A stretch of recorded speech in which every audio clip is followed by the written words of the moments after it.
5만정이 떨어진 대상이 있나요? 윤석열. 운동권 내 종북이셨습니까? 저는 그때나 지금이나 종북에 대해서 안녕하세요, 오만정입니다.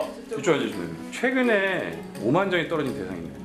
학창 시절에 분명히 있었죠. 어떤 사람이죠? 전두환. 최근에도 한 명이 더 생기기 시작합니다. 아, 그래요? 그 누군가요? 윤석열. 오만정 5분 안에 총선 이슈와 주요 현안을 정리하는 시간입니다. 모래시계 5분을 세팅하도록 하겠습니다. 5분 시작하겠습니다. 헌법상 보장된 사상의 자유를 침해할 의사는 추호도 없습니다. 단도직입적으로 묻겠습니다. 운동권 내 종북이셨습니까?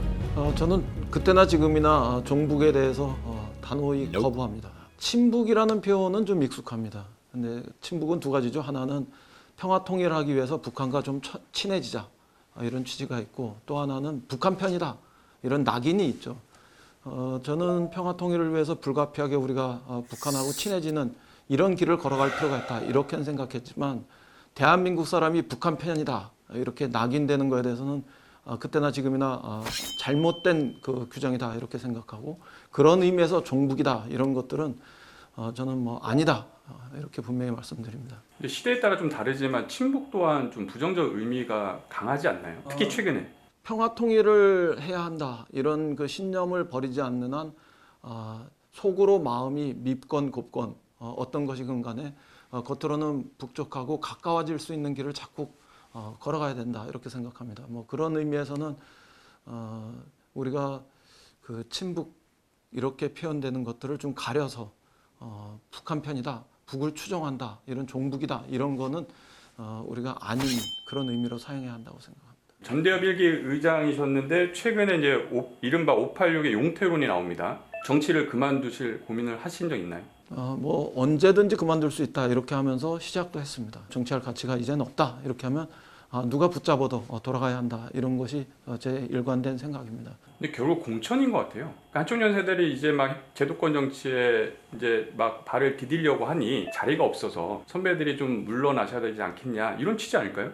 그거보다는 좀 더 성숙한 도전을 받고 싶습니다. 나이로 이야기하거나 경우에 따라서는 오래 했다는 것으로 이야기하기보다는 더 멋진 미래의 비전, 또 우리가 걸어가야 할 가치 이런 것들로 서로 경쟁해보고 싶고. 갈라치기 한번 해보겠습니다. 운동권 출신으로서 운동권의 변질이 나쁩니까? 운동권의 제도권 진입이 나쁩니까? 그거는 뭐라고 이야기하기 어렵습니다. 그 제도권 진입은 어떤 면에서는 필요한 것이었습니다. 오히려 문제는 자기가 그 있었던 위치를 버리고 정반대로 가는 어떤 의미에서는 변절의 문제나, 자기가 추구했던 가치 이런 것들을 타협하는 것의 문제나, 아니면 자기가 추구했던 도덕성의 기준 이런 것들을 타락시키고도 별 문제의식을 못 느끼는 문제라든가, 출세를 위해서 욕망의 정치로 편입되는 거라든가 이런 게 문제일 것 같습니다.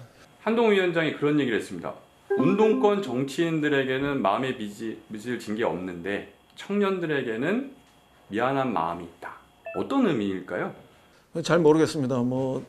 검찰 독재, 검사 독재 이런 것들이 워낙 비난을 받으니까 저희에게 운동권 그 특권 세력 이렇게 운동권 카르텔 이런 식으로 낙인을 씌우고 있다고 생각하는데요.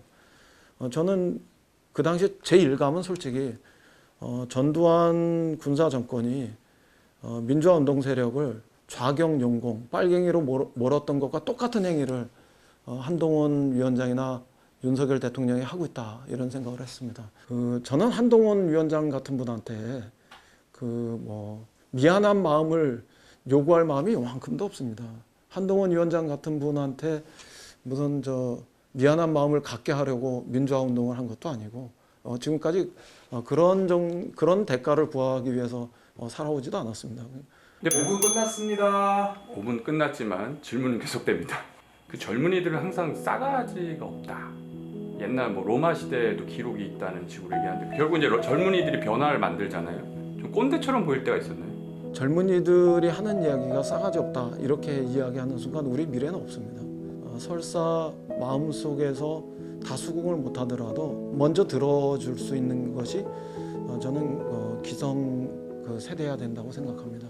네. 여기까지입니다. 역대 가장 길었던 것 같은데 어떠셨어요? 모르겠어요.